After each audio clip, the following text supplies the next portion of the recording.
Press the bell icon on YouTube and don't miss another update.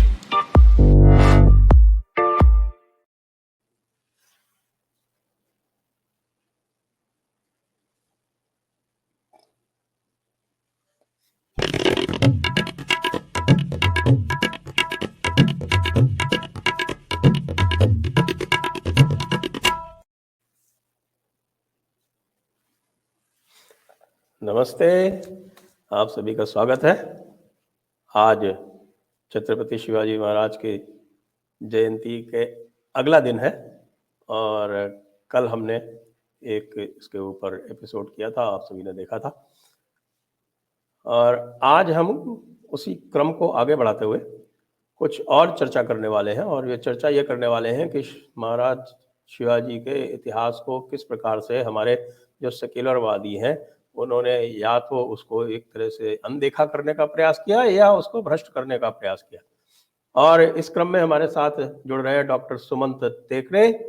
Doctor Sumant Tekade management में PhD हैं और management में PhD के अतिरिक्त जो इनका एक विशेष परिचय है वो ये कि इन्होंने छत्रपति शिवाजी महाराज के ऊपर 900 से अधिक चर्चाएं की हैं। तो आज हम इनके इस स्वरूप में भागी बनेंगे। नमस्कार डॉक्टर नमस्ते। नमस्ते, धन्यवाद।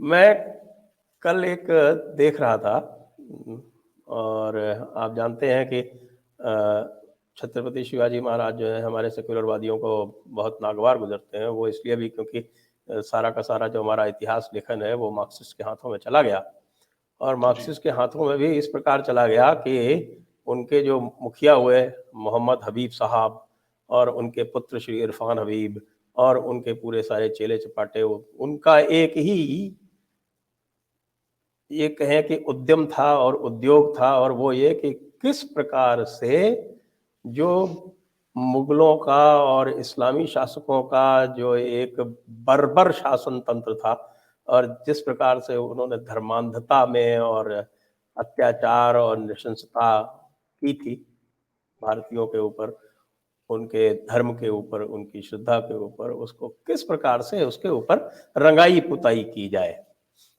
तो मैं इसी क्रम में हमारे चाचा नेहरू का एक ट्वीट मैंने जो कल उसको ट्वीट किया था उनके एक उद्धरण को और उस पर अब तक 1000 से ज़्यादा उसके रीट्वीट हो चुके हैं। तो उसको मूल रूप में पढ़ देता हूँ, ग्लिम्पसेस ऑफ वर्ल्ड हिस्ट्री। वैसे ये आप ध्यान हो या ना हो कि मोहम्मद हबीब जो थे वो हमारे जवाहरलाल नेहरू जी के गुरु भी थे और इंदिरा जी के ट्यूटर भी थे और उनके जो शिष्य थे नूरुल हसन साहब वो एजुकेशन मिनिस्टर भी बने थे। उनके बाकी शिष्य भी, सारा का सारा हमारा जो शिक्षा का तंत्र था वो मोहम्मद हबीब के और मार्क्सिस्टों के इन्हीं के हाथ में रहा है और आप ये समझिए लगभग 2014 तक से पहले तक तो रहा ही है और 2014 के बाद भी अभी तक उसमें कोई विशेष परिवर्तन नहीं आया है। तो चाचा नेहरू क्या कहते हैं साहब, मैं आपको सुनाता हूँ।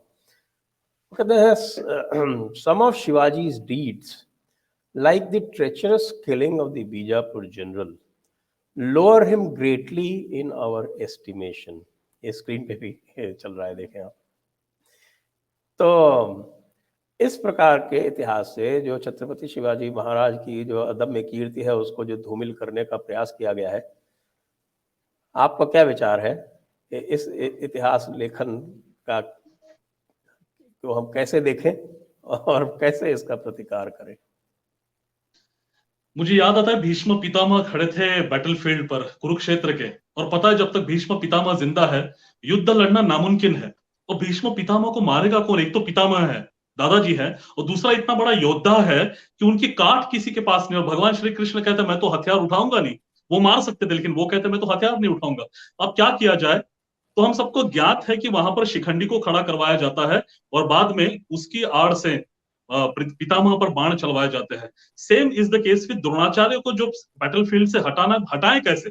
द्रोणाचार्य तो गुरु है, गुरु को कौन मारे? और गुरु के पास तो तमाम सारी विद्याएं हैं जो शायद उन्होंने शिष्य को भी नहीं दी होंगी, तो उनको खत्म कैसे किया जाए? हम सब जानते हैं वो अश्वत्थामा नाम का हाथी था, उसको मारा गया और बाद में युधिष्ठिर को बताया गया कि धर्मराज को बताया गया आप जाइए और बोले कि अश्वत्थामा हतः, नरोवा कुंजरोवा अहम न जानामी, मारा तो गया अश्वत्थामा, लेकिन आपका बेटा है कि वो हाथी है मुझे नहीं पता। और उसकी आड़ में धृष्टद्युम्न ने हम देखते हैं कि द्रोणाचार्य का सर कलम कर दिया। मुझे लगता है फॉर्चुनेटली भगवान श्री कृष्ण पर किसी ने ट्वीट करने की जहमत नहीं उठाई, नहीं तो वो यही कहते कि भगवान श्री कृष्ण ने शायद ट्रेचरी की है, गद्दारी की है। मुझे लगता है थोड़ा सा समझ का फेर है, बाकी कुछ नहीं। हमें समझना पड़ेगा कि शिवाजी महाराज अगर अपने सहकारियों के साथ धोखाधड़ी करते हैं तो उसको हम गद्दारी कह सकते हैं।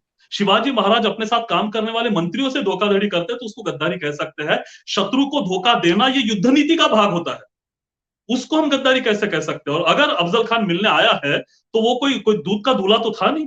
अफजल खान वो है जिसने अपनी 61 पत्नियों का कत्ल किया है। बीजापुर के पास आप अगर जाते हैं तो अफजलपुर नाम का गांव है, वहां सुरुंग बावड़ी नाम का एक कुआं था, उस कुएं में डुबो डुबो कर अपनी 61 पत्नियों का उसने कत्ल किया है। शिरेपट्टन का राजा हुआ करता था कस्तूरी रंगन, उसको मिलने बुलाया, इन दोनों की जंग छिड़ी थी। कस्तूरी रंगन इतना शिद्दत से लड़ता है कि वो हार नहीं मानेगा, ये पता चला। अफजल खान ने उसको मिलने बुलाया, बोले हम मिलकर ट्रीटी करते हैं, आपको पसंद आए तो ठीक है, नहीं तो आप वापस जा सकते हो। उसको मिलने बुलाया और आलिंगन देते समय उसके पेट में खंजर खोप कर उसकी हत्या कर दी। शिवाजी महाराज के पिताजी शाहजी राजे, जो आदिल शाही सल्तनत में सिपह सालार थे, और अफजल खान उस लिहाज से उनका कलीग हुआ करता था, बड़ा विश्वास पात्र दोनों एक दूसरे को मान सकते हैं क्योंकि कलीग है। इसी कलीग को यानी शाहजी राजा को नींद में गिरफ्तार करने वाले मुस्तफा खान, बाजी घोरपड़े और अफजल खान है। और इन तीनों ने दूसरे दिन शाहजी राजा को पकड़कर सारे बीजापुर में उनको रास्ते से घुमाया है।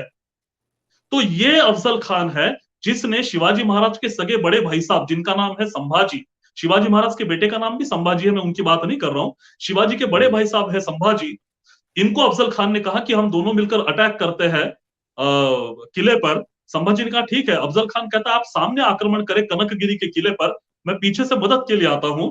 संभाजी आगे बढ़ते हैं, अटैक करते हैं, अफजल खान जानबूझ के मदद के लिए नहीं जाता है और संभाजी राजे वहां घेर कर मार दिए जाते हैं। उसका रीजन, उसका कारण अफजल खान है। शाहजी की गिरफ्तारी का कारण अफजल खान है। कस्तूरी रंगन को धोखाधड़ी से मारने वाला अफजल खान है। इतनी केस स्टडीज जब आपके सामने है तो कौन सा व्यक्ति अफजल खान पर यकीन करके उसको मिलने जाए। चाचा जी खुद भी गए होते तो शायद रिजल्ट वही होता, ऐसा मुझे लगता है। और इसीलिए जब इंटरनेशनल वॉरफेयर की बात आती है, युद्ध की बात आती है, तो शत्रु को पढ़ना जरूरी होता है। हिंदी चीनी भाई भाई कहने वाले शत्रु को कभी पढ़ नहीं सकते साहब। I am very sorry to say that. आप बिल्कुल सही कह रहे हैं। हिंदी चीनी भाई वाले ये भी नहीं जान सकते कि आपने कल एक चर्चा में ये बताया था और कि जब स्वामी विवेकानंद के सामने किसी ने ओछी बात कही थी महाराज शिवाजी के बारे में, तब उन्होंने ये कहा था कि शिवाजी जो है राम और कृष्ण दोनों का एक रूप है जिन्होंने सनातन धर्म को बचाया। तो ये बिल्कुल सही है कि शत्रु के साथ चाणक्य नीति और कृष्ण नीति ही चलती है। और यहाँ तक कि मर्यादा पुरुषोत्तम भगवान राम ने भी शत्रु के साथ इस प्रकार की कोई मर्यादा नहीं निभाई थी कि उसको छोड़ दिया हो। वाली का भी वध उन्होंने किया था और जब उसने कहा था कि आपने मेरा छुप के वध क्यों किया, तो उसने बताया, उनका कारण बताया कि जो अपने छोटे भाई की पत्नी का हरण कर ले वो तो वध योग्य है हर प्रकार से।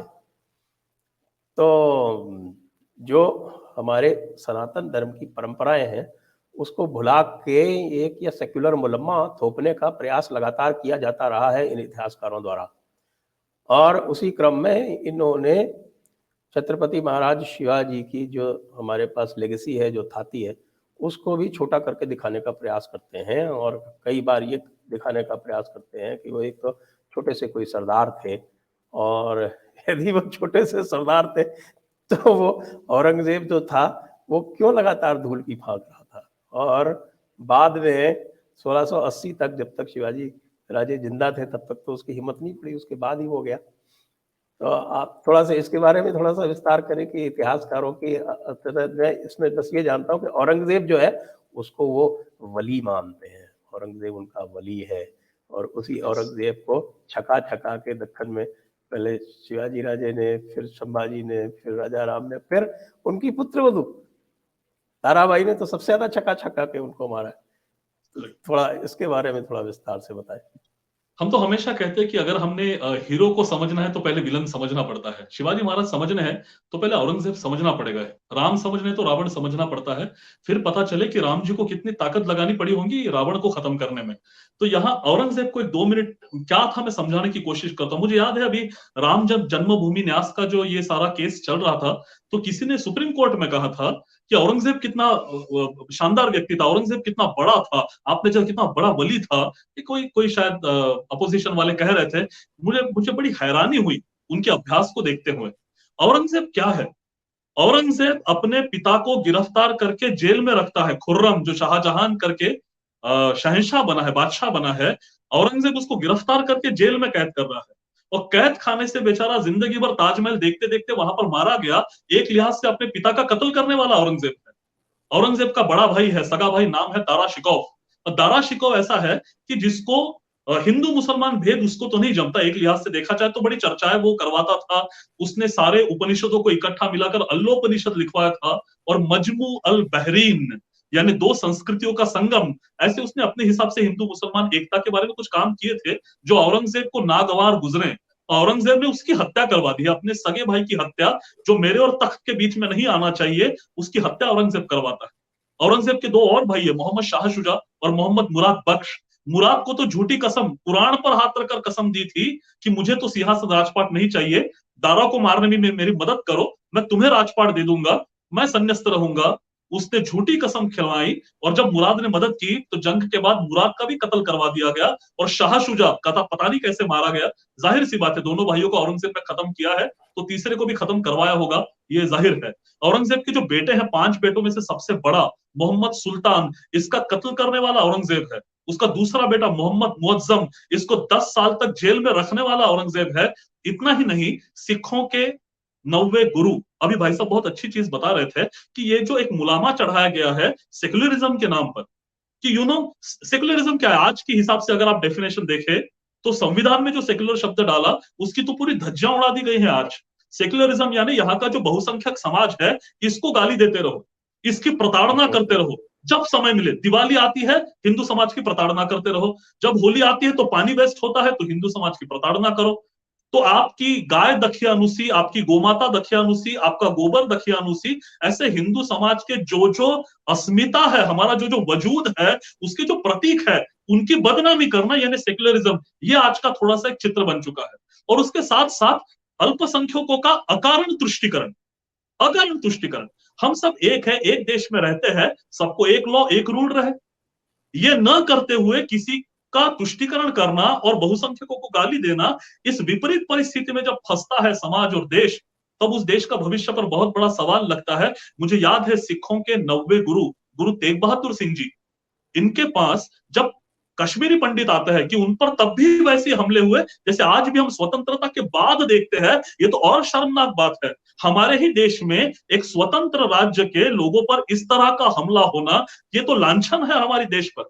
लेकिन हम उस समय देखते हैं कि उस समय भी कश्मीरी पंडितों पर अत्याचार होते हैं, वो उनको जबरन उनका धर्मांतरण किया जाता है, गले पर, बच्चों के गले पर खंजर रखकर बड़ों को कहा जाता है आपने जबरन धर्मांतरण करना है। वो बेचारे कन्वर्ट तो हो जाते हैं, लेकिन बाद में काशी में आकर विनती करते हैं कि हमें जोर जबरदस्ती इस्लाम का स्वीकार करवाया गया, आपसे विनती है कि हमें वापस हिंदू कर लो, हम आप ही के हैं। काशी ने दरवाजे बंद कर दिए।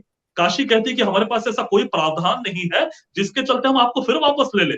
ऐसे समय वो शरण मांगने जाते गुरु तेग बहादुर सिंह जी के पास, और वहां तय होता है कि गुरुजी बताएंगे कि अगर सिखों के गुरु कन्वर्ट होते हैं तो हम सब कन्वर्ट होने के लिए तैयार है।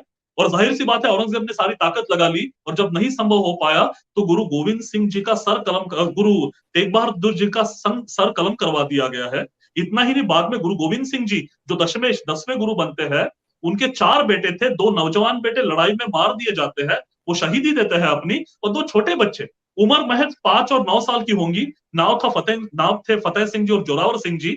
उनको गिरफ्तार करते हैं सुल्तान और कहते हैं गुरु गोविंद सिंह जी के बच्चे हैं, इन दोनों को दीवार में जिंदा चुनवा दिया जाए। भाई साहब, 5 और 9 साल के छोटे छोटे बच्चों को दीवार में दफनाने वाले कैसे इस देश के हो सकते हैं? कितने घिनौने अत्याचार किया। अलाउद्दीन खिलजी आक्रमण करता है तो महारानी पद्मावती जी का हमें इतिहास पता नहीं है। वो तो खैर फिल्म के माध्यम से बहुत सारी चीजें लोगों तक पहुंची कि एक व्यक्ति के हवस के चलते लगभग 1000 महिलाओं को जिंदा अग्नि में प्रवेश करना पड़ा। तो हम क्या इनको बड़े केयर टेकिंग सुल्तान बताने वाले, हिंदुस्तान को संवारने वाले सुल्तान बताने वाले अलाउद्दीन खिलजी को? ये अलाउद्दीन खिलजी हमारे महाराष्ट्र पर पहली बार आक्रमण करता है। तब तक महाराष्ट्र स्वतंत्र था, उत्तर भारत में 400 साल से ऊपर बीत चुके हैं, तहस नहस कर दिया सुल्तानों ने, लेकिन महाराष्ट्र में अब तक कोई हलचल नहीं है। यही अलाउद्दीन खिलजी हमारे महाराष्ट्र में आक्रमण करके हमारी राजधानी देवगिरी काबीज करता है।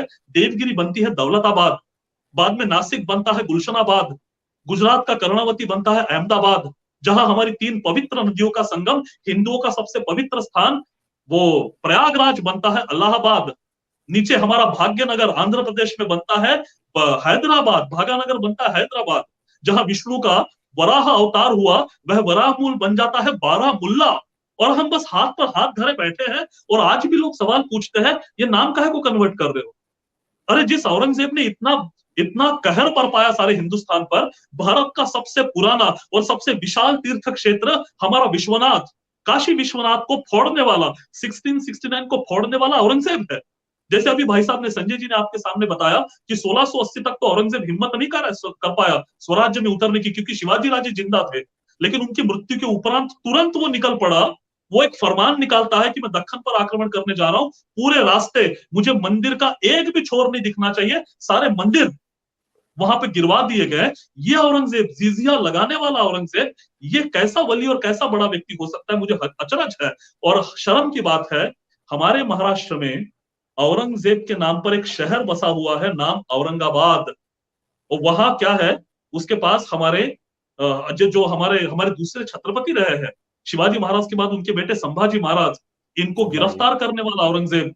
63 साल का था औरंगजेब जब आया था महाराष्ट्र, 24 साल का बच्चा था संभाजी महाराज, लड़ने के लिए खड़ा होता है। संभाजी लगभग 9 साल तक उनके खिलाफ लड़ते हैं। 32-33 साल की उम्र में संभाजी को औरंगजेब गिरफ्तार कर लेता है, और संभाजी को कहता है तुम्हारा खजाना बताओ, हमारे कौन से लोग तुमसे शामिल है वो बताओ, तुम्हारे किले हमारे नाम पर करवा दो। ये संभाजी नाम का छोटा सा नौजवान इससे इनकार कर देता है। 30-35 दिन का जबरदस्त टॉर्चर, और जब पता है कि ये संभाजी जबान नहीं खोलेगा, तो उनके कारों में गरम गरम सीसा ओत दिया जाता है।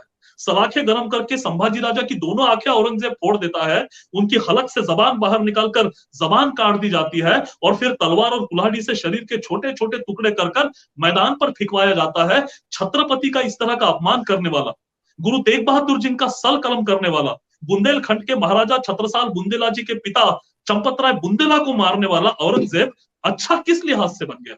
और शर्म आती है इस औरंगजेब का उदात्तीकरण, उसको बड़ा बनाया जाता है, उसके नाम पर रास्ते, उसके नाम पर आपके शहर बनते हैं। तो कहीं ना कहीं आत्मविस्मृत समाज हमें दिखाई पड़ता है।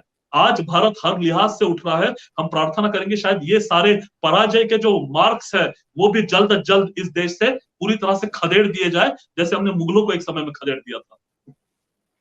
बिल्कुल, ईश्वर इच्छा ऐसी ही रहेगी, मुझे पूरा विश्वास है।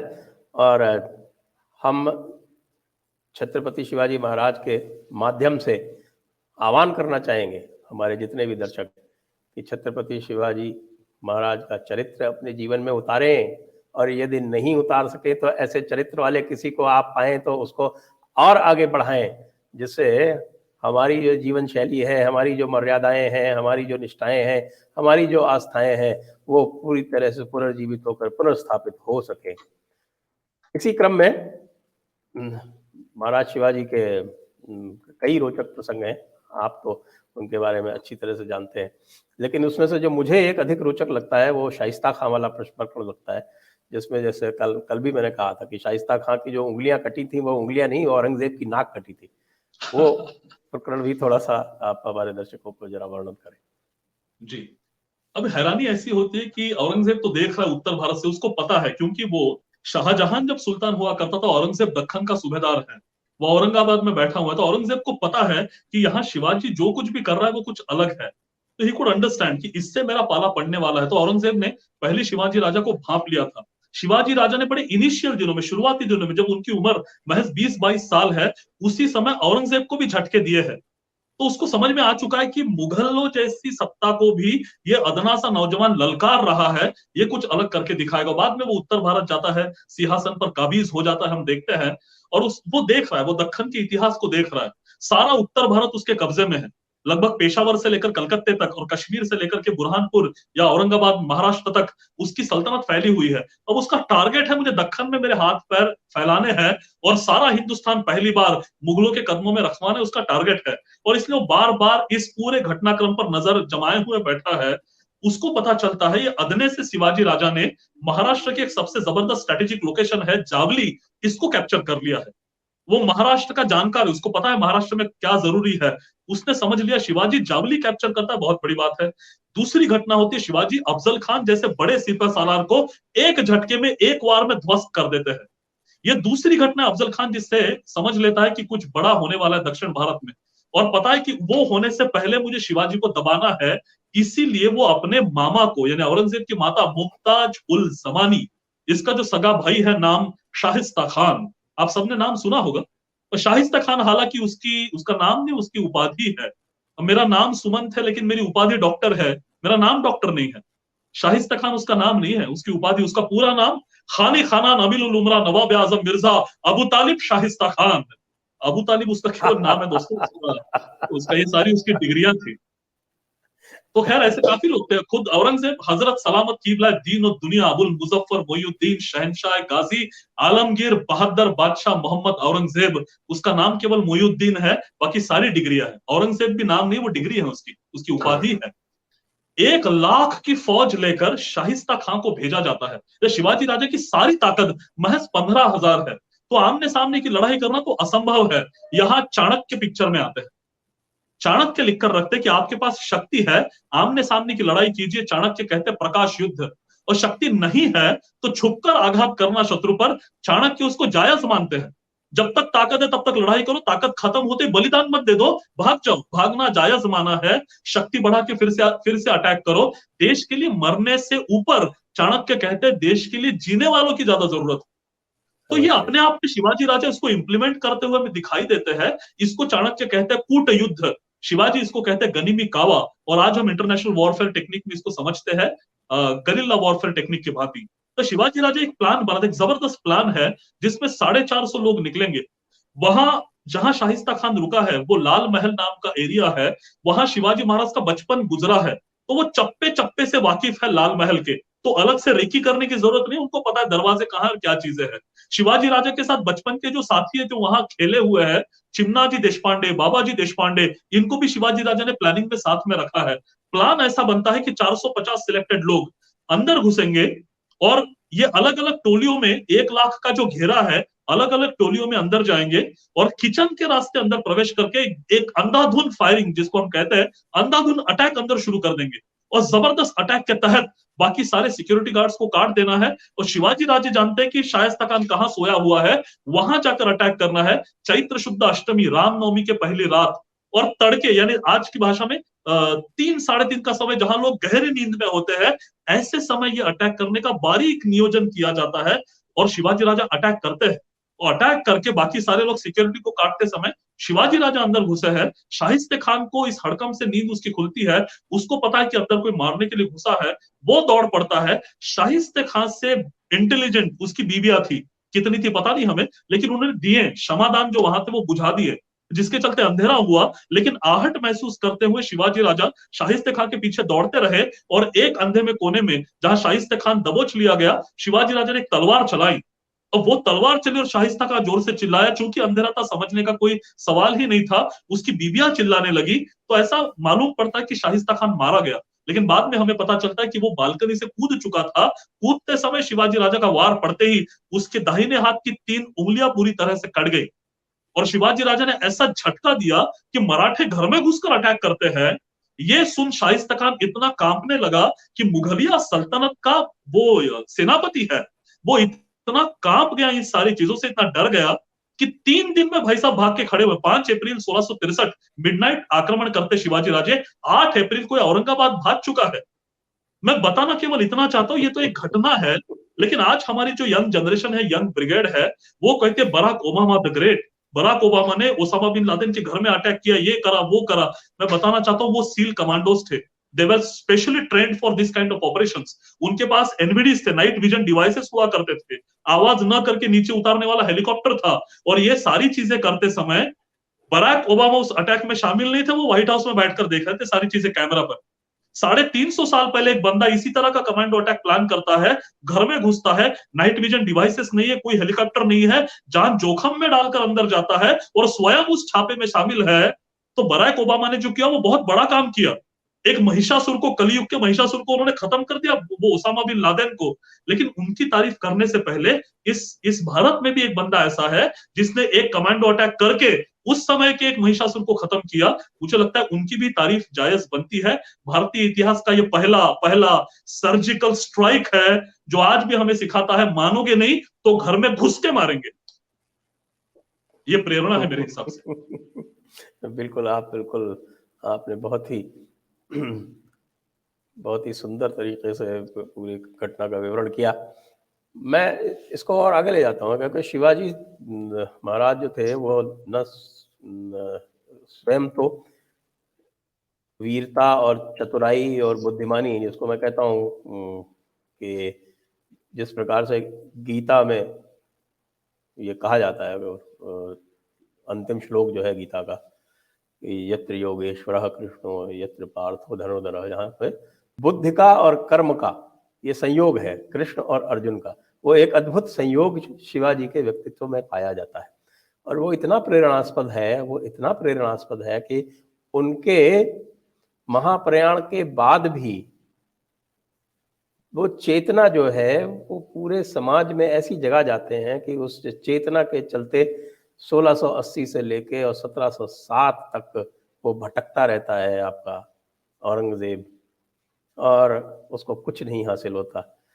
कभी 2 किले जीत लेता है, फिर 4 हार जाता है, फिर 2 किले कहीं जीत लेता है, और ज़्यादातर तो उसने धोखे से जीते हैं। धोखे से मतलब एक तरह से जो मैंने पढ़ा उसमें कई बार तो उसको छका के फिर उसको दे दिया जाता है पैसे लेके, उससे उनका कोष बढ़ता है और उसको दे दिया गया, और उसके बाद हो गया, और बारिश के बाद में उसको फिर कब्जा कर लिया। इस तरह से पूरी ये लुका छिपी चलती रहती है। और सबसे जो आनंद आता है वो प्रेरणा जो शिवाजी राजे की है, वो मुझे महारानी ताराबाई का प्रसंग लगता है, जिसमें उस वीरांगना ने ऐसे छका के औरंगजेब को भगाया। विशेषकर से जो वो प्रसंग है जिसमें औरंगजेब के कैंप पर हमला होता है और वो भागता है बुरहानपुर की तरफ, थोड़ा सा उसके बारे में बताएं, वो मुझे बहुत रोचक प्रसंग लगता है। जी जी जी, तो आपने बहुत बहुत सही बात की। औरंगजेब इतना ताकतवर, मैंने कहा 89 साल की उम्र है, 89 तक जिया है, उसमें से लगभग 50 साल वो शहंशाह बन के रहा है। तो शिवाजी महाराज की पूरी आयु 50 साल है। तो देखिए कैसा होता है, कभी कभी 89 ईयर्स ऑफ एज तक वो रहा। 1681 में वो महाराष्ट्र में उतरता है कि इस मराठा सल्तनत को मैं खत्म कर दूं। लेकिन आपने जो कहा प्रेरणा जो होती है, शिवाजी राजे गुजर चुके हैं, 24 साल के संभाजी खड़े होते हैं, 9 साल डटकर मुकाबला है, लगभग 4 लाख की फौज औरंगजेब की, 63 साल की उम्र, तमाम एक्सपीरियंस उसके साथ है। संभाजी राजे 24 साल के, फौज बमुश्किल 40,000, अनुभव नाम की कोई चीज नहीं है। ऐसे समय एक छोटा सा नौजवान औरंगजेब की ताकत के खिलाफ खड़ा होकर डट के मुकाबला 9 साल, और जैसे आपने कहा छका के उसको भगा के मारा है।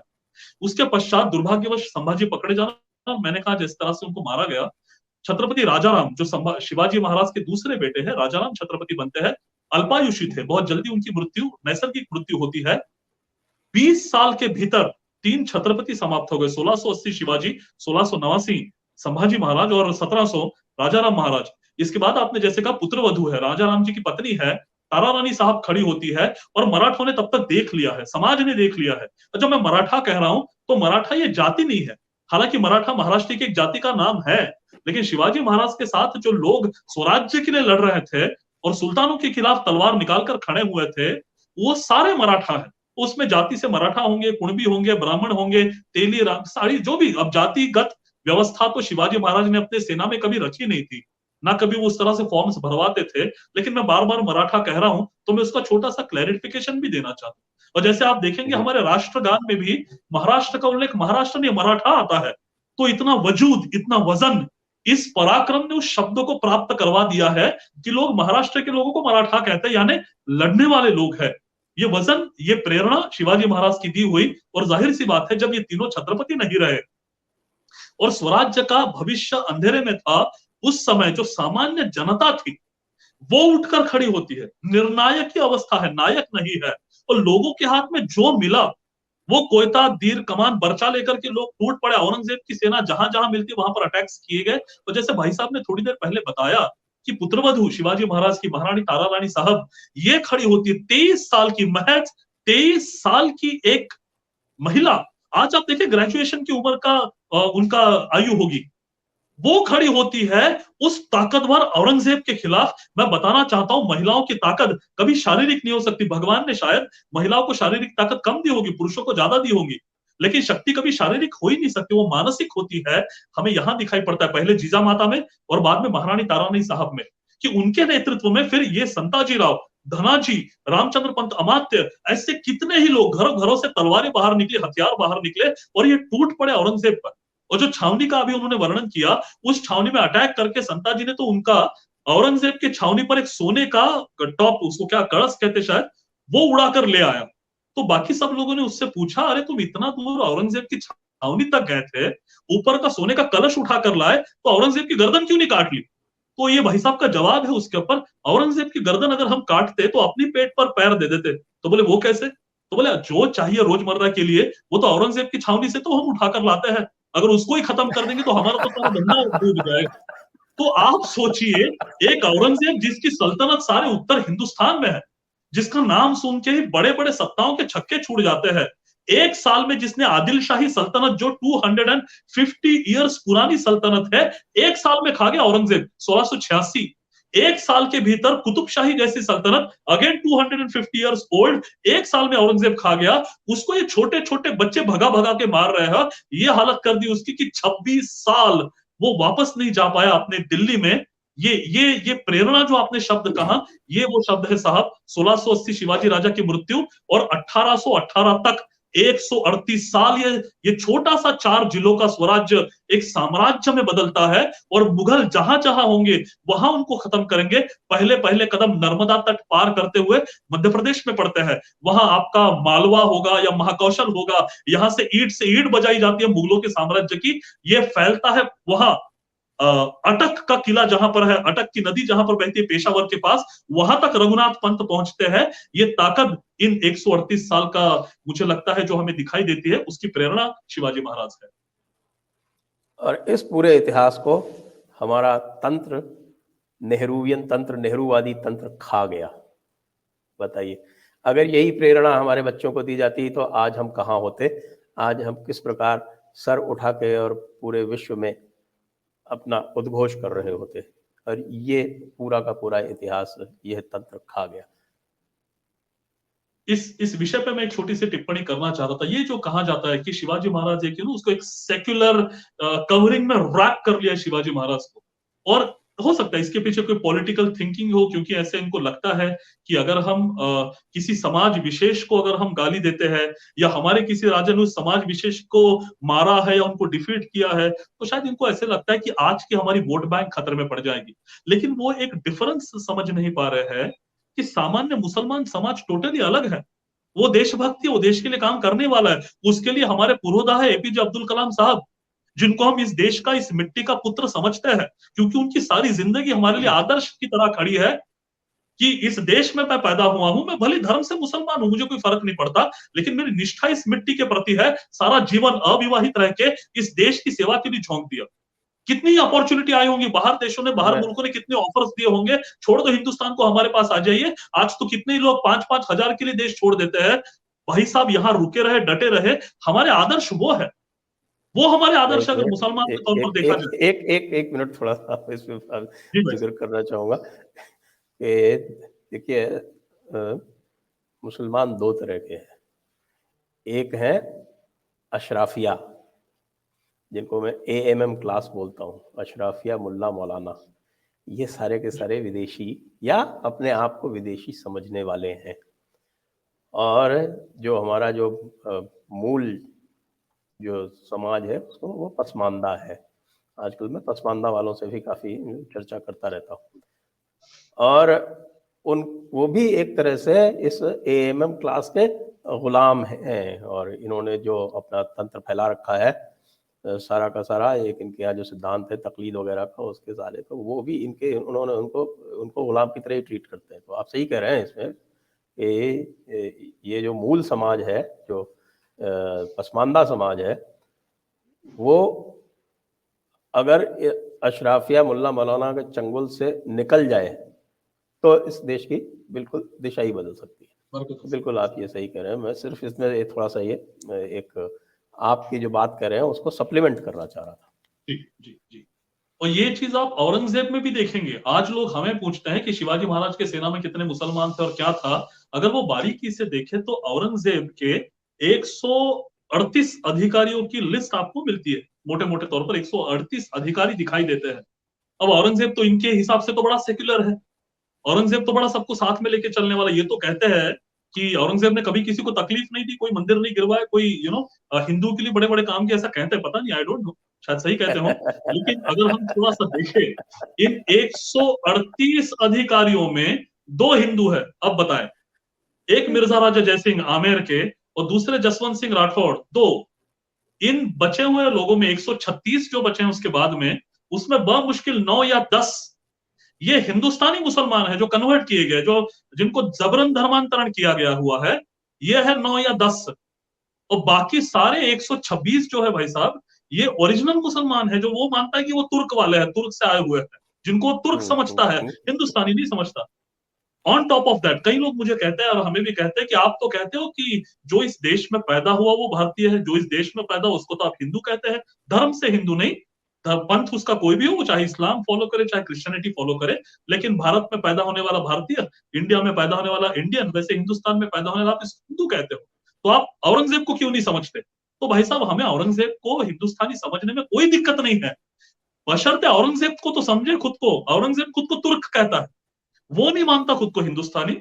On top of that Aurangzeb समझता है रादर इस्लाम के तमाम सुल्तानों की ये उनको बताया गया हुआ रास्ता है कि आप राजा नहीं हो, राजा है खलीफा, और आप खलीफा के विश्वस्त हो भारत के। तो औरंगजेब खुद को खलीफा का विश्वस्त समझता है, वो कैसे हिंदुस्तानी बन सकता है?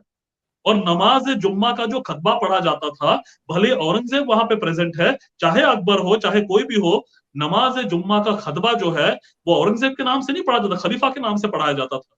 तो कैसे हम उसको हिंदुस्तानी माने? और आप शिवाजी महाराज की बात करते हो, आप कहते हो आपने कन्वर्जन का आप विरोध क्यों करते हो? कोई कन्वर्जन करता है तो आप उसके खिलाफ झंडे क्यों फहराते हो? भाई साहब, भारत के पास जब शक्ति थी, भारत ने किसी का कन्वर्जन नहीं किया, किसी का धर्मांतरण नहीं किया। यही सवाल ये विदर्भ के गुलाबराव महाराज करके काफी बड़े संत है, वो मूलतः बेचारे नेत्रहीन थे, लेकिन इतना गाढ़ा अभ्यास और अध्ययन, पता नहीं उन्होंने कैसे वो प्रतिभा प्राप्त की। तो कुछ लोगों ने उनको पूछा कि धर्मांतरण का विरोध क्यों? सब धर्म एक समान है, सर्वधर्म समभाव हम मानते हैं, सेक्युलर का इतना बड़ा बड़ा लिपापोती वाली बातें की जाती है, तो धर्मांतरण का विरोध क्यों? वो तो संत व्यक्ति था, एक सेंटेंस में काम खत्म कर दिया। बोले अगर सारे धर्म समान है तो धर्मांतरण क्यों? आप पूछ रहे हो सारे धर्म समान है तो धर्मांतर का विरोध क्यों करते हो? मैं तो पूछता हूँ सारे धर्म समान है तो धर्मांतर ही क्यों? जो जिस धर्म में पैदा हुआ है उसमें आगे बढ़ो, मोक्ष की प्राप्ति करो। आप इस्लाम में पैदा हुआ उसको फॉलो करो, ये हिंदू है तो ये हिंदू फॉलो करेगा। तो कन्वर्जन बार बार किए गए। मुझे बताइए, इस्लामी लोगों की संख्या, मुसलमानों की संख्या आज जो भारत में हमें इतनी दिखाई देती है, क्या ये लोग ये कहना चाहते हैं कि ये सारे के सारे लोग तुर्कों के साथ या बाबर के साथ माइग्रेट होकर हिंदुस्तान में आए थे इतनी बड़ी पैमाने में?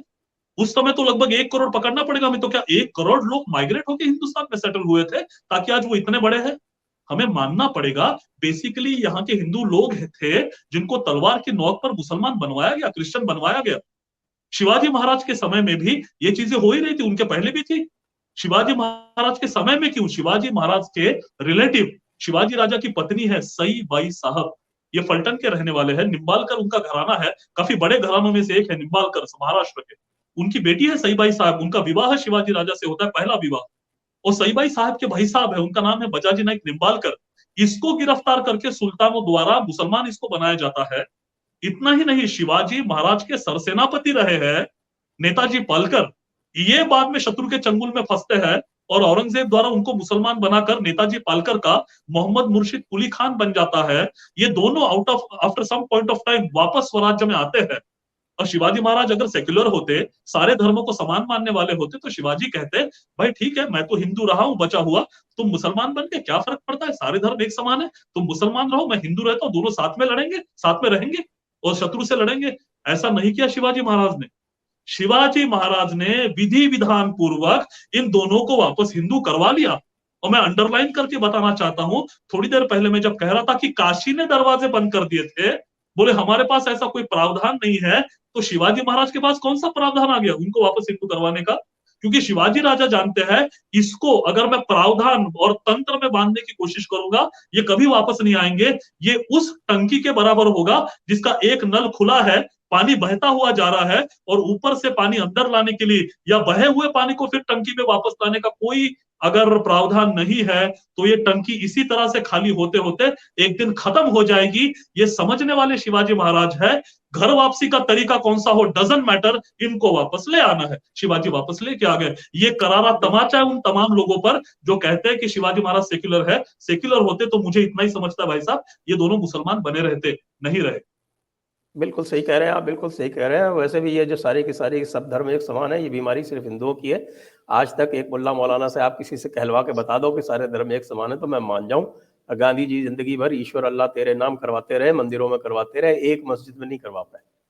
नहीं ये बीमारी हम ही लोगों में। बहुत सुंदर चर्चा चल रही है, लेकिन अब लगभग 40 मिनट से ऊपर हो चुके हैं और हमारे साथ बहुत सारे दर्शक जुड़े हुए हैं।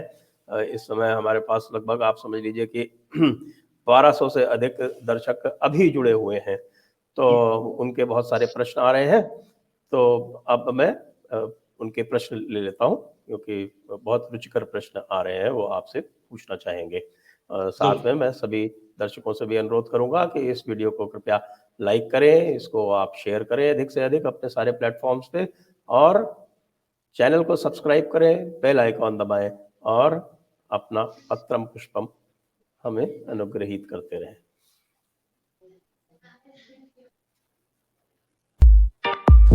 Press the bell icon on YouTube and don't miss another update.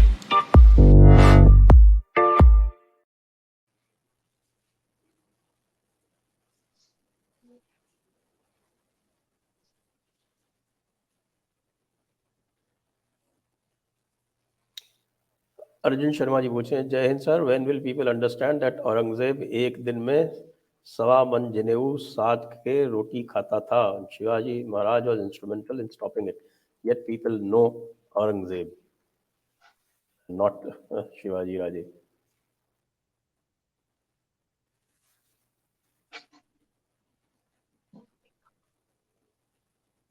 ये आप सुन पाए, प्रश्न सुन पाए क्या सुमन जी? जी वैसे जी जी प्रश्न अभी मैंने पढ़ा, आपने सुना? जी नहीं, आवाज ठीक से नहीं आ रही थी, मुझे लगा कि आप कुछ कह रहे हैं। ओके, नहीं, ये प्रश्न जो है, ये अर्जुन शर्मा जी ने जी प्रश्न पूछा, स्क्रीन पे आया हुआ है। जी जी कह रहे हैं कि when will people understand that Aurangzeb एक दिन में 1.25 मन जनेऊ काट के फिर रोटी खाता था, और Shivaji Maharaj was instrumental in stopping it, yet people know Aurangzeb but not Shivaji Raje. Yes, ये भाई साहब बड़ा सटीक सवाल पूछा आपने। बस ये तो हम सब की, आपकी मेरी जिम्मेदारी है कि जिन लोगों ने ये गलत इतिहास लिखा है उसको पहुंचने में हम अलग अलग, जो भी आपका जरिया है, आप अगर लिख सकते हैं तो लिखे, आप बोल सकते हैं तो बोले, आप इस तरह की वीडियो जैसे भाई साहब ने कहा शेयर कर सकते, जितना ज्यादा शेयर करें। ये डॉक्यूमेंटेड चीजें जब तक लोगों के पास पहुंचती रहेगी तब तक ये चीजें हम आराम से इनको झुठला सकते हैं, इनको जो एक गलत इमेज बनाई गई है उसको हम पूरी तरह से धो सकते हैं। बशर्ते इसका प्रसार होना चाहिए, कुछ आप मदद करें, कुछ हम मदद करेंगे। मुझे लगता है यही चीज हम सबको करनी पड़ेगी। जैसे और एक चीज, जैसे आपने तो बहुत सही कहा कि औरंगजेब इस तरह का था। मुझे याद है कि आक्रमण जो हुए ये सारे, इसको बड़ा होशियारी से सामने इस तरह से पोर्ट्रे किया गया कि ये केवल आर्थिक आक्रमण है। ओ, कितने ही सालों से ये लोग बोल रहे हैं केवल आर्थिक आक्रमण है, बाकी सुल्तानों का इस देश से कोई लेना देना नहीं था, किसी को तकलीफ नहीं पहुंचाई। मैं केवल एक चीज इनसे पूछना चाहता हूं, क्या सही में केवल आर्थिक आक्रमण था? वो आर्थिक था तो सारे हिंदुस्तान का जो भौगोलिक नक्शा है, जिसको हम कहते हैं ज्योग्राफी है, उस पर तो हर जगह झंडे गाड़े गए थे, तो क्या वो ज्योग्राफिकल आक्रमण नहीं था? हमारी सारी पुरानी राजसत्ताएं जो थी, इंद्रप्रस्थ के सिंहासन से लेकर पाटलिपुत्र से लेकर आपका मगध हो, आपका नीचे वारंगल हो, यहाँ कर्णावती हो, महाराष्ट्र का देवगिरी हो, दक्षिण भारत में जाते तो विजयनगर हो, मदुराई हो, या हर जगह परचम फैलाए गए थे, यहाँ के सारे भगवे झंडे उखाड़ कर फेंक दिए थे। तो क्या ये पॉलिटिकल आक्रमण नहीं था? आर्थिक तो था ही, वो तो खुद मानते आर्थिक आक्रमण था। क्या ये धार्मिक आक्रमण नहीं था जो थोड़ी देर पहले मैं बात कर रहा था? इतना बर्बर आक्रमण करते हुए धर्मांतरण किए गए। क्या ये सांस्कृतिक आक्रमण नहीं था? लोगों के नाम तक बदल गए, लोगों ने अपने बच्चों के नाम सुल्तान राव, रुस्तुम राव रखना शुरू करा। जैसे आज हम देखते हैं अंग्रेजियत कुछ लोगों के अंदर इस तरह से घुस चुकी है भूत की तरह, कि आज हिंदू परिवारों के लोगों के बच्चों के नाम हम देखते हैं कहीं स्वीटी, कहीं गोल्डी, कहीं टॉमी, कहीं जेरी रखे जाते हैं। तो ये क्या है? ये सांस्कृतिक गुलामी है भाई साहब। ये उस समय भी हुआ था। और कितनी गुलामी, तो मराठी भाषा जो है शिवाजी महाराज की, वो महाराष्ट्र की मराठी लुप्त हो चुकी है। इतना फारसी आक्रमण उस पर हुआ है, अरेबिक आक्रमण हुआ है। मैं शिवाजी महाराज के जो चुनिंदा पत्र उपलब्ध है 250 के आसपास, एक पत्र में छोटा सा एक पैराग्राफ आपके सामने रखता हूं। मुझे गारंटी है कि आप में से कई सारे लोगों को मराठी तो समझ में आती नहीं होंगी, लेकिन डंके की चोट पर कहता हूं कि जो मैं बोलने वाला हूं आप यकीनन समझ जाएंगे कि ये मराठी तो नहीं हो सकती। शिवाजी महाराज का मराठी पत्र है। इज्जत व रफत दस्तगहा व शुजात व शहावत इंति बहावत इकबाल व इजलाल हमरा सईद आजम सईद सुल्तान अज की शिवाजी राजा सलाम सलामती अंजान बहुवत मुराद अजरख्त खाने राजश्री शिवाजी राजे दान दौलत हुआ बेजानिब कारकुनान हाल व इस्तकबाल पिता नद के अज शुहूर सन सवार गंज। ये मराठी है भाई साहब। और जब पता चलता है शिवाजी महाराज को ये तो राज्याभिषेक के फारसी लग समय, रही है मुझे, मराठी तो नहीं लग रही। पूरी पूरी तरह से फारसी, पूरी तरह से फारसी। आज जैसे हमारे बच्चे कहते हैं ना, मम्मी मम्मी पापा कह रहे हैं गेस्ट आए हैं तो टी बनाओगी कि कॉफी बनाओगी और किस में सर्व करोगी, आप सोचिए हिंदी है कि अंग्रेजी है। तो ये उस तरह का मंजर उस समय दिखाई पड़ता है। राज्याभिषेक जो होता है ना, केवल विधि विधान नहीं है। राज्याभिषेक के समय शिवाजी राजा ने अपने एक अधिकारी रघुनाथ पंत हनुमंते को कहा, ये सारे शब्द हकालो यहां से। अगर शिवाजी महाराज सर्वधर्म समभावी होते तो कहते नहीं फारसी तो एक अच्छा अपना ही भाषा का हिस्सा है, उसको रहने दो मेरी भाषा में। नहीं, बाहर निकाला, खदेड़ दिया। जैसे मुगलों को खदेड़ा वैसे भाषा को बाहर खदेड़ दिया। 1400 शब्दों की डिक्शनरी बनवाई, सारे शब्द लगभग संस्कृत से निकले हुए। तलवार हमारा शब्द नहीं है, पुराना शब्द वापस लाया खड़ग। किला हमारा शब्द नहीं है, फिर पुराना शब्द ले आए दुर्ग। ऐसे 1400 शब्दों की डिक्शनरी। और उसके बाद जो मराठी पत्र निकले हैं, अब आप में से यकीनन सब लोग मानेंगे, हाँ सर शायद ये मराठी हो सकती है। स्वस्ति श्री राज्याभिषेक शक 3 नव संवत्सर वैशाख बहुल द्वितीय इंदु वासरे ये दिन क्षत्रिय कुलवतांस राजा शिव छत्रपती स्वामी यांनी आज्ञा केली आहे की, ये है उसके बाद के ट्रांसफॉर्मेशन। जो सांस्कृतिक आक्रमण को भी शिवाजी महाराज ने खदेड़ दिया। मुझे लगता है हम धीरे धीरे इन बातों का प्रचार ज्यादा कर पाए तो हम लोगों तक ये सारी चीजें पहुंचा सकते हैं। बिल्कुल बिल्कुल बिल्कुल। हमें तो शिवाजी राजे महाराज को एक युग पुरुष, एक महापुरुष के रूप में प्रतिस्थापित करना पड़ेगा, क्योंकि उनमें कृष्ण नीति, चाणक्य नीति, इन सबका समावेश है। और उसी की आजकल आवश्यकता है। ये जो थोथा सेक्युलरवाद चल रहा है इसको समूल नष्ट करना पड़ेगा, तभी भारत का उत्थान हो पाएगा। अगला प्रश्न ले लेते हैं।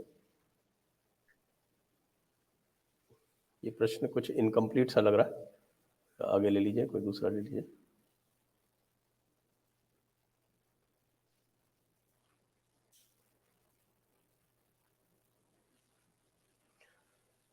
Shivaji was Kshatriya related to Maharana Pratap. जी, ये सवाल उठा था जब शिवाजी महाराज का राज्याभिषेक की बातें चल रही थी, तो कुछ लोगों का कहना था कि राज्याभिषेक तो क्षत्रिय का होना चाहिए। तो क्या सही में शिवाजी महाराज क्षत्रिय हैं? और उस समय काशी, जो आज भी हम देखते हैं, ठीक है आज हमारा सिस्टम बदल गया, हमारी यूनिवर्सिटीज बदल गई, हमारे तंत्र बदल चुके हैं, लेकिन उस समय तक हम देखते हैं काशी ये भारत का सबसे बड़ा विधान है। तो काशी जो कहेगी वो माना जाता था। काशी जो नीति, काशी जो मूल्य तय करेगी, सारी दुनिया, सारा हिंदुस्तान मानता था। तो काशी का सबसे ऊंचा घराना जो है उस समय का, वो है गागा भट्ट। गागा भट्ट कि वो सबसे महापंडित है वहां के, उनको सबसे पहला सम्मान उनको दिया जाता है, पहले अधिकारी है वो उस सम्मान के। वो अधिकारी स्वराज्य में आते हैं और वो उनके हाथों शिवाजी महाराज का कॉरोनेशन है। क्योंकि 300 सालों के भीतर ये घटने वाली सबसे बड़ी घटना है महाराष्ट्र की। 300 सालों में किसी का राज्याभिषेक नहीं हुआ है, तो अगर 300 साल बाद कोई हिंदू राजा बन रहा है तो वो उतने ही बड़े व्यक्ति के हाथों से बनना चाहिए, ये भावना है उसके पीछे। और वो ये जो प्रश्न उठता है तो स्वयं गागा भट्ट ने उसका निरसन भी किया है। हम देखते हैं प्रभु रामचंद्र जी के 2 बेटे हैं, लव और कुश। कुश से जो परंपरा शुरू होती है उसको कछवाह हम कहते हैं, कुशवाह, कछवाह। मिर्जा राजा जयसिंह कछवाह वंश के आते हैं।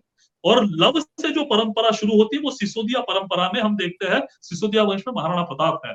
तो एक जो उनकी शाखा है सिसोदियों की, ये किसी समय महाराष्ट्र की ओर आई थी।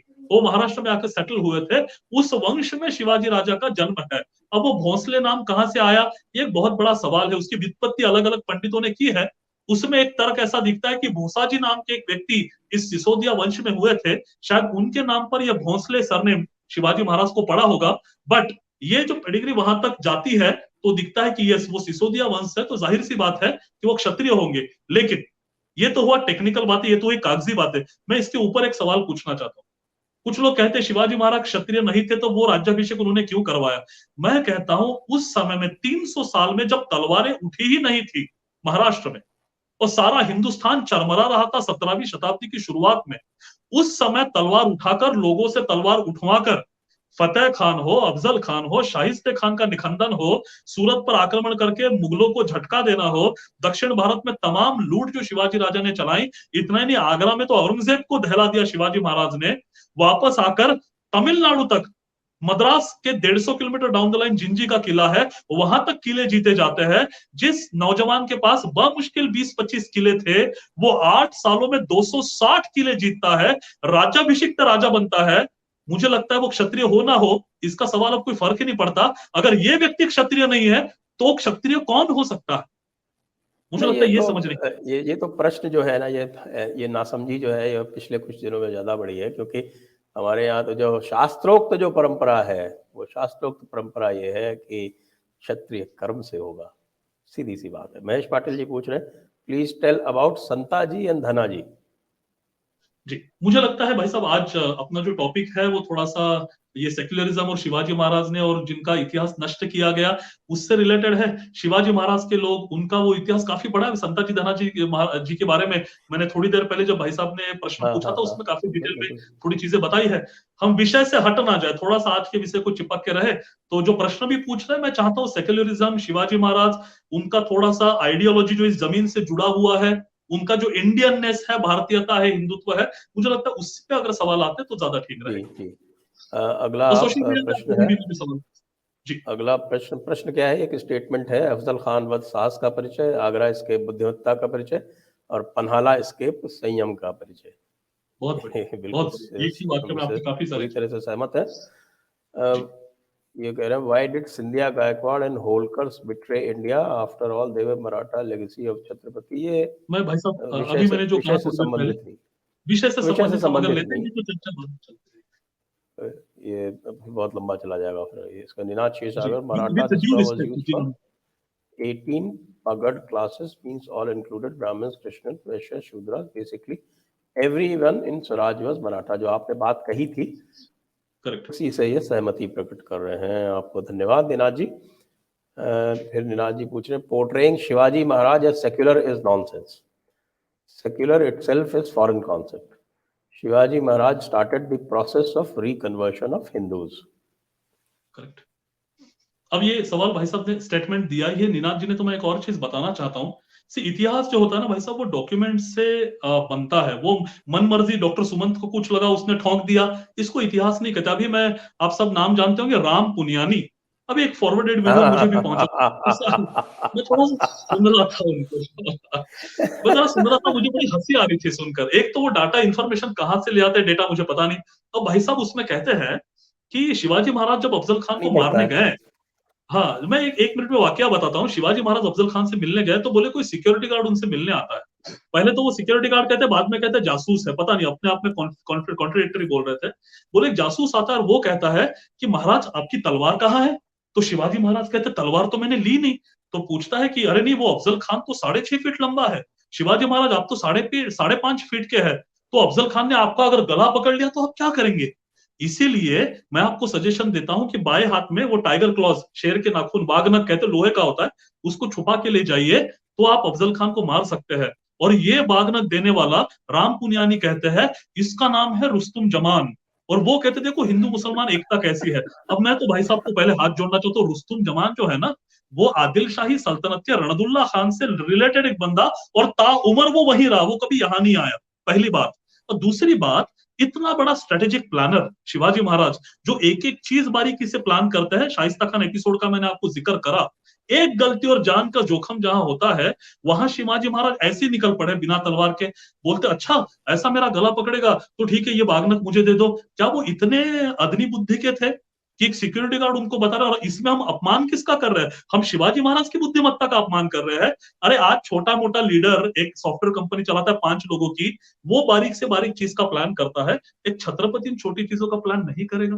मुझे बड़ा अचरज होता है। खैर, मैं उसमें बताने वाली चीज ये है कि ये जो पुलिंदा खड़ा कर दिया जाता है विदाउट डॉक्यूमेंट, उनको डॉक्यूमेंट नहीं दिखाना है। राम पुनियानी का वेरी नेक्स्ट स्टेटमेंट क्या है? शिवाजी महाराज के 18 बॉडीगार्ड हुआ करते थे, उसमें से 12 मुसलमान है। मैंने कहा इनको ये डेटा कहां से मिला? शायद राम पुनियानी उस समय जीवित तो नहीं थे शिवाजी महाराज के समय, क्योंकि शिवाजी महाराज के जीवित रहते समय जो कोई डॉक्यूमेंट लिखा है, इतिहास कहता है केवल उस पर यकीन रखा जा सकता है, क्योंकि वो कॉन्टेम्पररी है। इतिहास की कुछ डेफिनेशंस होती है, मन मर्जी कोई भी अपना सबूत नहीं दे सकता। शिवाजी महाराज के समय के लोगों ने लिखा हुआ चाहिए, और शिवाजी महाराज के इनर सर्कल में अगर कोई लिखता है, और भी बड़ा विश्वास उस पर रखा जाता है। और शिवाजी महाराज का कॉन्टेम्परेरियन है लेकिन शत्रु है, तो उसको आप समझे लेकिन अंधे तरह से विश्वास ना रखे, क्योंकि शत्रु है, हो सकता है उल्टा लिखे। जैसे सीज फायर पाकिस्तान तोड़ता है, हम उसका जवाब देते हैं, उसमें हो सकता है जैसे हमारे सिविलियन मरते हो सकता है उनके भी सिविलियन मरते हो। आप पाकिस्तान टेलीविजन का कोई भी चैनल लगाइए, उसमें पाकिस्तान क्या कहता है? भारत ने सीज फायर तोड़ा, भारत ने हमारी जनता को मारा, इसलिए हमने जवाब दिया। तो हमें समझना पड़ता है, शत्रु जब बोलता है तो उल्टा बोल सकता है। और इसीलिए यहां अगर हम देखें ठीक से, तो पहली बात, शिवाजी महाराज के साथ रहने वाला बंदा नाम है कविंद्र परमानंद गोविंद निवासकर। उसने ग्रंथ लिखा है, नाम है शिव भारत। मेरे यूट्यूब चैनल का नाम भी वही मैंने रखा है उस अभिमान के चलते, शिव भारत। और ये शिव भारत में पहले ही वो लिखता है कि ये शिवाजी महाराज ने मुझे लिखने के लिए बोला है। तो जाहिर सी बात है, शिवाजी महाराज तो आलतू फालतू चीजें लिखने के लिए बोलेंगे नहीं, उसका 2-2 बार परीक्षण होगा कि क्या लिखने जा रहे हो तुम। इसमें कविंद्र परमानंद गोविंद निवासकर लिखता है, शिवाजी महाराज अफजल खान से मिलने गए तो 10 बॉडीगार्ड उनके साथ थे, उसमें केवल एक सिद्दी इब्राहिम खान बर्बर है, बाकी 9 पूरी तरह से भारतीय हिंदू है। बॉडीगार्ड का इससे ऊपर एक भी साहब, एक भी जिक्र शिवाजी महाराज के पूरे चरित्र में कहीं आया हो तो मुझे राम पुनियानी दिखा दे। दिस द ओनली थिंग जहां पर बॉडीगार्ड का जिक्र है, 10 बॉडीगार्ड, उसमें एक सिद्दी इब्राहिम खान बर्बर। अब ये तो इतने होशियार लोग हैं कि मैं जब मेरी स्टडी शुरू किया था 2013 के आसपास, तब मैं सुनता था शिवाजी महाराज की सेना में 10% मुसलमान थे, और फिर धीरे धीरे 2015 आते आते बोलने लगे 20% थे। अभी वो आंकड़ा 40% तक गया है, यानी सेंसेक्स जैसा बढ़ते रहता है धीरे धीरे। ये लोग आंकड़ा यू नेवर नो, अगली बार बोलेंगे कि 80% मुस्लिम हुआ करते थे, और देखो शिवाजी महाराज ने कितना बड़ा हिंदू मुस्लिम एकता के लिए काम किया है। मैं बता दूं एक आखिरी स्टेटमेंट मेरा इस विषय में, एक आखिरी स्टेटमेंट। शिवाजी महाराज के लगभग 120 अधिकारियों की लिस्ट उपलब्ध है। 120 में केवल एक मुसलमान, वो शिवाजी महाराज का जो नेवी था उसको संभालने वाला दौलत खां। और बाकी जो आपको नूरबेग वगैरह दिखाई देते, कि आजकल बड़े लोग बताते हैं नूरबेग उनका सेनापति हुआ करता था, थे और 4 थे। वो नूरबेग था, बहलीम खान था, सिद्दी इब्राहिम खान था, ये 3-4 लोग और थे। जैना खान पीरजादे था। लेकिन जब शिवाजी छोटे थे तो उनके पिताजी ने दक्षिण भारत से जो कुछ लोग उनके साथ भेजे थे, उसमें ये 4 भेजे थे। और जैसे ही शिवाजी राजे 27 के हुए, ये सारी टीम बदल दी उन्होंने। बाकी लोगों के नाम आगे मिलते हैं, ये 4 लोगों के नाम ही नहीं मिलते, पता नहीं कहां चले गए। इतिहास में कोई दर्ज ही नहीं है कि नूर खान बेग का क्या हुआ, बहलीम खान का क्या हुआ, ये नाम ही नहीं पता चल रहे। पता नहीं उनके साथ शिवाजी महाराज ने क्या करा, लेकिन ये नाम नहीं है। उल्टा शिवाजी अपने सौतेले भाई वेंकोजी महाराज को पत्र लिखते हैं, उसमें वो लिखते हैं कि मैं तुर्कों के खिलाफ लड़ रहा हूं, यानी मुसलमानों के खिलाफ लड़ रहा हूं, और तुम अपनी सेना में तुर्क रखते हो, तो विजय कैसे प्राप्त होगी? तो क्या हम शिवाजी महाराज के पत्रों को झुठलाने वाले हैं? ओरिजिनल पत्र मैंने तो नहीं लिखा, पब्लिश्ड है। तो ये है शिवाजी महाराज, जिनको पूरी तरह से दबाया और छुपाया रखा। मुझे लगता है सेक्युलरिज्म के मुंह पर तमाचा है ये। सही है। अगला प्रश्न, निनाद जी, the 2 generals mentioned, Jai Singh was rewarded by poisoning him, and Aurangzeb called Jaswant Singh as his biggest religious enemy. Yes. Any Yes. is a statement. And we have to agree with it. Sanatani first, what are authentic sources to read about Shivaji? Dennis बढ़िया। Kincaid, Ranjit Desai, Jadunath Sarkar, etc. Ranjit Desai and okay, असली रंजीत देसाई जी ने जो लिखा है ना वो कादम्बरी है, तो कादम्बरी जनरली उसको इतिहास नहीं माना जाता। बड़े उसमें इंटरेस्ट पैदा करने के लिए अपने अपने वाक्य और प्रसंग उसमें डाले जाते हैं, दंत कथाएं किंवदंतियां उसमें होती है। तो आपको सही मायने में डॉक्यूमेंट्स के हिसाब से पढ़ना है तो आप वो अभी ना पढ़े, आपको कभी पढ़ना है तो काफी अच्छे से उन्होंने लिखा है, कोई गैर नहीं उसमें, लेकिन अगेन इट्स अ कादम्बरी। अगर आपको सही मायने में डॉक्यूमेंटेड इतिहास पढ़ना है और सटीक तरीके से ये कैरेक्टर समझने हैं, तो अगर आप मराठी समझते हैं तो शक करते शिवराय, और मराठी नहीं समझते हैं तो हिंदी भाषा में बड़ी सरल हिंदी में लिखा गया शक निर्माता शिवराय। अगर आप नोट कर रहे हैं या बाद में भी आप सुन सकते हैं, ये दोनों किताबें लिखी गई है विजय देशमुख जी के द्वारा। हिंदी संस्करण उसका किसी और ट्रांसलेटर में नाम भूल रहा हूं उनका, उन्होंने हिंदी भाषांतर किया है, मूलतः लिखी गई है विजय देशमुख, मराठी शक करते शिवराय, हिंदी शक निर्माता शिवराय। अगर आप ये पहले पढ़ ले तो आपको डॉक्यूमेंट्स के आधार पर काफी अच्छी हिस्ट्री आपको पढ़ने मिलेगी, आसान भाषा में है। उसकी अगली लेवल है सर जदुनाथ सरकार, उसके साथ की लेवल आप कहेंगे डॉक्टर बालकृष्ण। ये दोनों किताबें आपको इंग्लिश में मिलेगी, डॉक्टर बालकृष्ण ने लिखी हुई और डॉक्टर जदुनाथ सरकार ने लिखी हुई। और उसके ऊपर आप जाना चाहते हो तो शिवाजी महाराज की हिस्ट्री पर सबसे ऑथेंटिकेटेड, पूरी तरह से रेफरेंस बेस्ड, कोई प्रिजुडाइज मन में न रखते हुए, कोई पूर्वग्रह मन में नहीं, कोई किसी पार्टी में हिंदू नॉन हिंदू मन में बिना रखे, केवल और केवल कागजों पे आधार पर लिखा हुआ इतिहास आपको पढ़ना है तो बेस्ट बुक इंग्लिश में लिखी गई राजा शिव छत्रपति बाय गजानन भास्कर मेहेंदले। गजानन भास्कर मेहेंदले इंग्लिश में ये किताब लिखी है। मराठी ये किताब लगभग 1500 पन्नों की होंगी, और इसके बाद मराठी में उन्होंने ही 4 किताबें आ रही है, 4 वॉल्यूम्स मैं कहूंगा, 4 किताबें नहीं है, एक एक वॉल्यूम 1500 पेज का है, तो लगभग 7000 पन्नों का शिव चरित्र गजानन भास्कर मेहेंदले ले आने वाले हैं। मैं उसका इंग्लिश वर्जन भी अभी आपको दिखा देता हूं, मेरे पास यही पड़ा हुआ है। ये बेहतरीन, लेकिन टॉप थोड़ी सी लेवल उसकी हाई है, तो यहां से आप शुरुआत करके विजयराव देशमुख से शुरुआत करते हुए आगे बढ़े तो मुझे लगता है इंग्लिश, मुझे लगता है आप अच्छे से इस सारे विषय को समझ सकते हैं। लेफ्ट मोस्ट सुमन जी, हम थोड़ा अब रैपिड फायर में चलेंगे क्योंकि बहुत सारे सवाल हैं। और बिल्कुल, मैं किताब दिखा देता हूँ, Shivaji and his life and his times, ये वो किताब है, आप देख सकते हैं। This is English version. Okay जी जी भाई मैं भी साहब, मंगाता हूँ इसको। तो अब थोड़ा सा रैपिड फायर में चलेंगे। जी नेक्स्ट क्वेश्चन।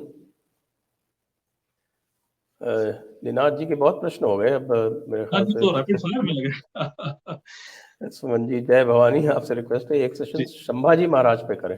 चलिए जी जरूर जरूर भाई साहब, विनोद जी जरूर, धन्यवाद। बिल्कुल करेंगे। हर्षद मालवे, मराठा ने अनेक चर्च मशीदी मंदिरात रिकन्वर्ट केले, हाउ टू मैं पढ़ लेता हूँ मराठी है शायद। मराठ्यांनी राम अनेक Puniyani who spread fake secular, कह रहे बहुत सारे रिकन्वर्ट किए उन्होंने मंदिर और चर्च। हाँ, बहुत बहुत बढ़िया, ये हर्षद जी आपकी इन्फॉर्मेशन, आपकी जानकारी बहुत सही है। ये बातें तो इतनी बुरी तरह से दबा के रखी है, शिव भारत का तमाम तरीके से उपयोग किया गया, ये बात दबाई रखी लोगों ने जानबूझकर, क्योंकि वो नहीं चाहते थे कि उनके पॉलिटिकल चीज को धक्का लगे। आपने बहुत सही बात की। अब इसको तो कोई झुठला नहीं सकता, ये तो कविंद्र परमानंद ने लिखा है, शिवाजी महाराज के समय के समकालीन है। वो शिव भारत में लिखते हैं, त्वया यानी शिवाजी महाराज त्वया गृहीत्वा कल्याणम तथा भीमपुरीमपि यवनाना महासिद्धि निलया किलपातितः, कि शिवाजी महाराज आपने जब कोंकण के कल्याण और भिवंडी पर कब्जा जमाया, जीत लिया आपने, तो वहां जो पुराने मंदिर हुआ करते थे जिनको ध्वस्त कर कर सुल्तानों ने अपने मजारे वहां पर खड़ी कर दी थी, आपने उसको फिर से ध्वस्त कर मंदिर बना दिए। ये कौन कह रहा है? शिवाजी महाराज का आज्ञा पर लिखे हुए ग्रंथ में शिवाजी महाराज का निकटतम सहकारी लिख रहा है। और इतना ही नहीं, तमिलनाडु पर जब शिवाजी महाराज आक्रमण करते हुए पहुंचे हैं, वहां सुमत्ती पेरुमल का मंदिर है, पेरुमाल उसको कहते हैं, उसको ध्वस्त कर दिया गया था। वहां तमिल लोगों ने, उनको पता चला शिवाजी महाराज आए हैं, तो उनके लिए शिवाजी महाराज कौन है, उनके लिए कौन है शिवाजी महाराज? वो कहां दूर महाराष्ट्र में रहने वाला बंदा शिवाजी, ये तमिलनाडु के लोग। लेकिन आस्था देखिए कि ये एक व्यक्तित्व है जो इस धर्म के लिए कुछ कर रहा है, ये उनको पता है वहां पे, without social media, without WhatsApp, without YouTube, उनको पता है कि ये एक व्यक्तित्व है जो इस धर्म के लिए कुछ कर रहा है। वो रिक्वेस्ट करते कि महाराज जी हमारा ये मंदिर तोड़ दिया गया है, यहाँ पता नहीं क्या बांध दिया गया है। शिवाजी महाराज ने उसको डिस्ट्रॉय करते हुए वहां फिर से मंदिर बनवाया, वहां दीपोत्सव शुरू किया। ये दीपोत्सव आज भी शुरू है। ये कौन सी नीति है? ये कौन सा धर्म का रक्षण है? हमें दिखाई पड़ता है इसमें उनकी नीति क्या है।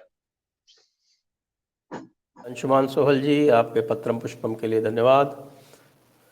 अगला प्रश्न ले लें। Arun Gupta ji, if Shivaji was really secular, why would he even push back against the Mughal rulers? Wouldn't he just make peace and confine to Maharashtra? नहीं समझा मैं क्या लिखा है, इफ शिवाजी वाज कह रियली रहे कि अगर सेक्युलर वाकई सेकुलर थे तो मुगलों से लड़ाई करने की जरूरत क्या थी? उनसे संधि कर लेते और आराम मैं करते। मैं बस एक चीज पूछना चाहता हूँ, अगर पांडव सज्जन थे, पांडव अच्छे थे, तो काय को कौरवों पे अटैक किया? धर्म की प्रतिष्ठापना अगर नहीं करेंगे तो खा जाएंगे भारत का धर्म। मैं नहीं कह रहा हूँ, कृष्ण कहते हैं यदा यदा ही धर्मस्य ग्लानिर्भवति भारत, मैं आऊंगा। किस लिए? परित्राणाय साधुनाम विनाशाय च दुष्कृताम। जवाब उसमें है भाई साहब, जवाब देने का अधिकार सुमंत टेकाड़े का नहीं है। कृष्ण बोल चुके हैं धर्म प्रतिष्ठापना मैं करूंगा, आप अटैक करोगे मैं मुंह तोड़ जवाब दूंगा। ये कहने के लिए एक चीज बताता हूँ, गोवा में ये जो जेसुइट्स पैड्रीज थे, उसमें उनका जो विजरई विजरई यानी वॉइसरॉय, उसको विजरई कहा जाता था उस समय, उनका जो वॉइसरॉय था उसका नाम था वो काउंट, नाम थोड़ा सा स्किप कर जा रहा हूं, उसने वहां एक अध्यादेश पारित किया था, count de Saint Vincent. Count de Saint Vincent नाम का उनका विजरई था। उसने एक अध्यादेश पारित किया कि गोवा की जनता के लिए आपको अगर गोवा में रहना है तो धर्म परिवर्तन करके क्रिश्चियनिटी का स्वीकार करना पड़ेगा, अदरवाइज आप गोवा छोड़ के जा सकते हो। यानी अपना घर अपनी खेती चाहिए तो कन्वर्ट हो जाए, और नहीं कन्वर्ट होना है तो गोवा छोड़ दे। अब देखो कितने पसोपेश में होंगे लोग, अगर आपको कोई बोले आपका घर छोड़ दे नहीं तो कन्वर्ट हो जाए, आप क्या करेंगे? ये लोग शिवाजी महाराज के पास बिनते ले आते हैं। शिवाजी महाराज का पत्र उपलब्ध है, मेरा लिखा नहीं, उनका पत्र उपलब्ध है, जिसमें शिवाजी राजा कहता है सारा गांव उठा के ले आओ, सारा गांव लाओ। शिवाजी राजा की नीति कभी नहीं रही, महिला और बच्चों को कभी तकलीफ नहीं दी है, लेकिन यहां पता नहीं क्यों वो लिखते हैं महिला मर्द औरत कच्चे बच्चे सबको ले आओ। सबको लाया गया, उनकी शिनाख्त की गई, पता चला 4 पैड्री जो उसमें इन्वॉल्व थे अध्यादेश निकालने में, वहां छुपे हुए दिखाई दिए उस गांव में, उनको सामने लाया गया। और शिवाजी राजा पूछते हैं उनसे आप हमारा धर्म स्वीकार करेंगे? वो कहते हम नहीं करेंगे। 2 बार पूछा, नहीं बोले, उनकी गर्दनें काट के अमेजोन पार्सल भिजवा दिया वहां पर। वो पार्सल पहुंचा वहां पे, और वहां वो काउंट द सेंट विंसेंट ने अपना अध्यादेश पीछे ले लिया है। ये क्या है? मैं आपका कन्वर्जन नहीं करूंगा, मैं आपको हिंदू धर्म लेने के लिए मजबूर नहीं करूंगा, लेकिन आप हम पर आक्रमण करके जोर जबरदस्ती करें तो हमारे संस्कृत में कहावत है शठेत च शाठ्यम, टिट फॉर टैट, तुमको छोड़ूंगा नहीं मैं। ये बिल्कुल, हाँ, नीति है, श्रेय वो शाठ्यम शब्दों का समाचरित। उपयोग। अगला प्रश्न जो है वो शाहू जी महाराज से संबंधित है, इसको लेंगे आप या हम आगे चलें? नहीं, मैं चाहता हूँ, ये तो सोशल मीडिया पे भाई साहब आप मेरे नंबर अवेलेबल है, आप फोन करके मुझसे बात कर ले, हम थोड़ा सा हाँ, बिल्कुल ठीक। टॉपिक से रिलेटेड बात करें तो अच्छा रहेगा। ओके, अगला सवाल। अक्षय चिट्ठी Sanjay sir ji, we need more sessions on Shivaji Maharaj and Sambhaji Maharaj. Okay okay, बिल्कुल आगे जरूर करेंगे। जरूर। नेक्स्ट।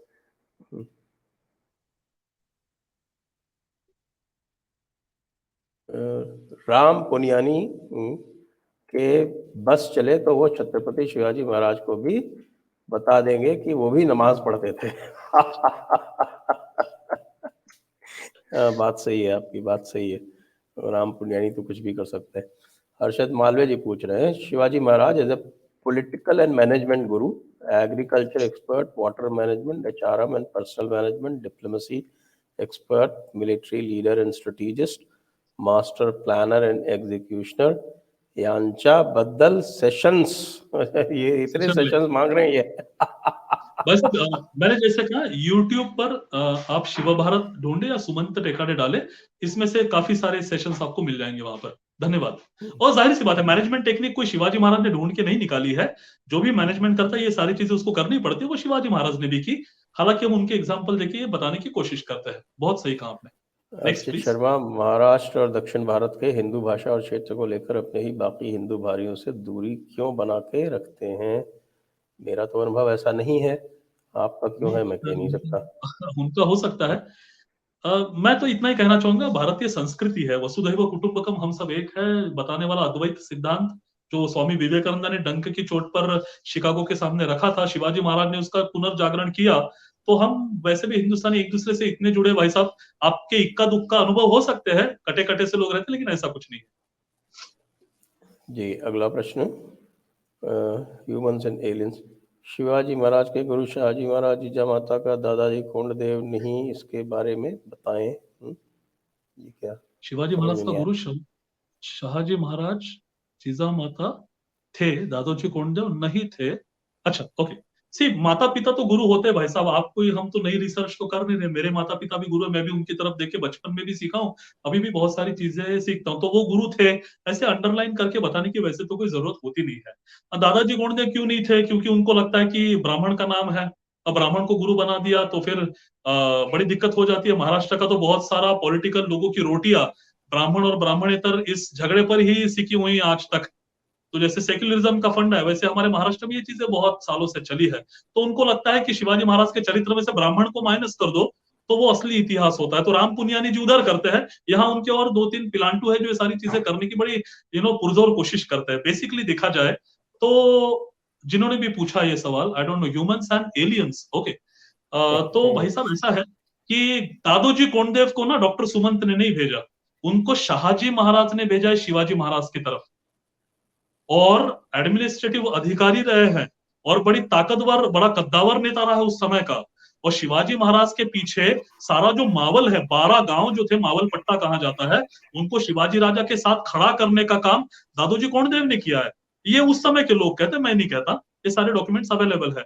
अब इतना ताकतवर कद्दावर व्यक्ति अगर छोटे बच्चे 10 साल की उम्र के, महज 10 साल के अंदर के शिवाजी राजा के साथ है, तो हो सकता है शिवाजी राजा ने उनसे कुछ सीखा होगा। मैं भी जिसके साथ रहता हूँ कुछ ना कुछ सीखने की कोशिश करता हूँ। अभी संजय जी मेरे सामने बैठे हैं, बड़ी सहमी धीमी आवाज में, बड़े फोकस्ड अंदाज में बात करते हैं। मैं खुद को एनालाइज कर रहा हूँ कि मैं तो ज्यादा तड़क भड़क तो नहीं कर रहा हूँ, क्या मैं शांति से कभी जीवन में बात कर सकता हूँ? मैं सीखने की कोशिश कर रहा हूँ। तो ये लर्निंग एटीट्यूड अगर है तो इंसान सबसे सीखता है भाई साहब। राम जी के समय में छोटी सी गिलहरी अपना शरीर झटक कर रेत गिरा रही थी कि मेरा भी कंट्रीब्यूशन रहे। आज आपके और मेरे जैसे गिलहरी से सीखते हैं। तो दादाजी कोंडदेव तो अपने आप में बहुत बड़ी चीज है, उनसे अगर सीखा होगा तो गुरु का स्टैंप लगा कि नहीं लगा डजंट मैटर, सीखना इंपॉर्टेंट है। आर्या नमस्ते दीक्षित जी, एक चलिए थैंक यू, बिल्कुल ध्यान रखेंगे आपका इसकी बात का। आगे भारतीय इतिहास नेम के एक टीवी चैनल आना चाहिए। ठीक है, आप कोशिश करेंगे कभी। वैसे तो हम बहुत सारे इतिहास में बनाते ही रहते हैं। Shivaji Maharaj reconverted Nanaji Palekar to Hinduism, what was need then if Maharaj was so secular. ये तो अभी बात कर दी ना, तो हमने डिस्कस किया, आप शायद थोड़ा सा लेट ज्वाइन करे होंगे, ये हमने चीज डिस्कस की, बता दी, बहुत सही, लेकिन आपने बहुत सही कहा। अब ये जो है ये हमारा दिमाग बनने जाता जब कभी ससुर लोग सेक्युलर लोगन के सुनी था। ये पूर्विया में आ गए, ये भोजपुरी अवधि का मिश्रण लग रहा मुझे। लगाए तो लट्ठे सरन के हमहू के आधार कार्ड पे नामाजी छाप दें साहब। बिल्कुल बिल्कुल यही करम। क्या बात है, एसबी मिनरल सर बहुत ही अच्छा एक्सप्लेन किया शिवाजी राजे के हृदय स्पर्शी संवाद, धन्यवाद आपका। आगे प्रश्न 19 February should be promoted as a day for weapons puja similar to Vijayadashmi. People must be reminded about the facts of history. अब तो हम लोग कम से कम YouTube पे तो जोर शोर से बना रहे हैं, पहले तो महाराष्ट्र के बाहर नाम ही नहीं सुन रहे थे। ये स्थिति आ गई थी, हमारे सेक्युलर्स ने क्रिएट कर दी थी जी। थैंक यू ऑल व्यूअर्स, बहुत अच्छा सेशन रहा। सुमंत जी आपको बहुत बहुत धन्यवाद, और आप सभी दर्शकों को बहुत बहुत धन्यवाद। जय हिंद, वंदे मातरम। नमस्ते।